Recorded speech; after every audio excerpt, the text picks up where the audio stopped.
Hello and warm greetings. I'm here to present the latest English news at this time from Khurshid Global Network. The casualties toll as a result of a deadly attack in the capital Kabul city has climbed to 64 deaths and 347 wounded, the Ministry of Interior announced on Wednesday. MI spokesman Sadiq Sadiqi said at least 64 lost their lives in the attack and 347 others were wounded. The attack on Directorate of Security for Prominent Figures was launched around 9 a.m. local time after a vehicle-borne improvised explosive device was detonated near the compound. The explosion triggered heavy gun battle between the Afghan forces and the Taliban insurgents that continued for several hours before the assailants were shot dead. The Taliban group claimed responsibility behind the attack, which comes amid rampant insurgency led by the group since they announced their spring offensive.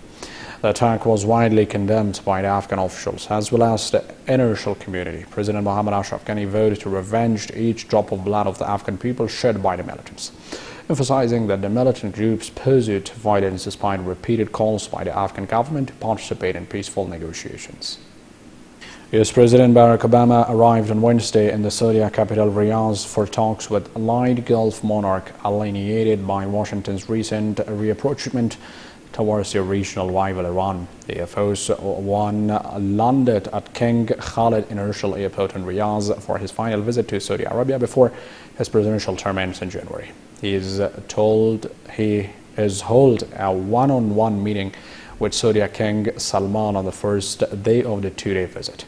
On Thursday, Obama will attend a summit with leaders of Saudi-led Gulf Cooperation Council, which also included Bahrain, the United Arab Emirates, Kuwait, Qatar and Oman. The talks are expected to be dominated by defense and the U.S.-led war on Daesh militia. Obama's visit comes amid strained relations between Washington and its decades-old ally Riyadh. The U.S. support for the lifting of sanctions against Iran, Saudi Arabia's regional rival, has caused tensions between the oil-rich kingdom and Washington. The military commission chief of the Taliban group for Eastern Paktia province has been killed during a special military operation conducted by NDS. The National Directorate of Security said Qari Zubair was killed along with the three others accompanying him during an operation in Logar province. A statement by India said the operation was conducted in Khushi district while another member of Taliban military commission was arrested in Charkh district.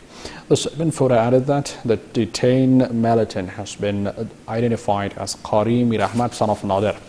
Afghan intelligence operatives also seized weapons and explosive cache after a militant was arrested by the India's operatives. According to India's, the cache included 2 Daesh heavy machine guns, 28 boxes of DSHK ammunition, 1 vehicle, 2 communication device, 28 rounds of RPG rockets, 2 hand grenades, 3 mortar rounds, 6 AK-47 ammunition magazine, 8 military uniforms, 1 Taliban military commission stamp, 7 military training books. U.S. air pollution, worst cities for clean air are in California, report says. While the number of unhealthy polluted days has dropped in the past year, more than half of the U.S. population lives in area with potentially dangerous air pollution, according to the American Lung Association State of the Air. Despite the dangers U.S. residents are facing, Republicans have posed legislative challenges to Clean Air Act and other anti-pollution related legislation. We have certainly seen dramatic improvements in air quality, but for too many cities and counties exceed levels where adverse effects occur. Paul Bellings, Senior Vice President for Advocacy at the American Lung Association, told The Guardian. Progress should be faster. Americans deserve to breathe clean air, and there is still a lot of work to be done. Around 166 million people live in the areas with unhealthy ozone or particle levels, according to the report, and 6 out of 10 of the top cities for air pollution in the U.S.